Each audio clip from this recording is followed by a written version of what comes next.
அரசியலில் அதை முடிவு பண்ண வேண்டியது இங்கே நம்முடைய திமுக கூட்டணியினுடைய தலைவர் மதிப்பும் மரியாதைக்கும் உரிய அறிஞர் ஸ்டாலின் அவர்கள்.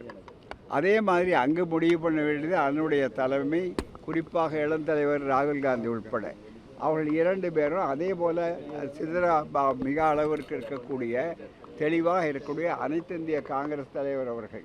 ஆகவே சோனியா காந்தி போன்ற தலைவர்கள் முடிவு செய்ய வேண்டியது.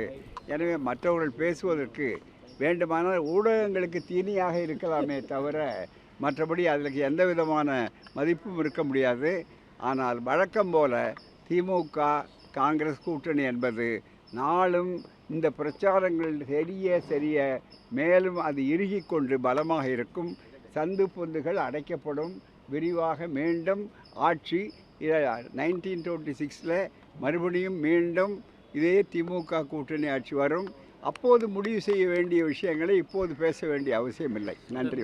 அதிமுக பாமக கூட்டணி சேர்ந்திருக்காங்க. தமிழகத்தில் இந்தியா கூட்டணியுடைய பலம் எப்படி இருக்கு? அது ஏற்கனவே ஒன்றாக இருந்தபோதே வென்றவர்கள் நாங்கள். இப்போது அவர்கள் ஒன்றாக இல்லை என்பதே பதில். போதுமானது.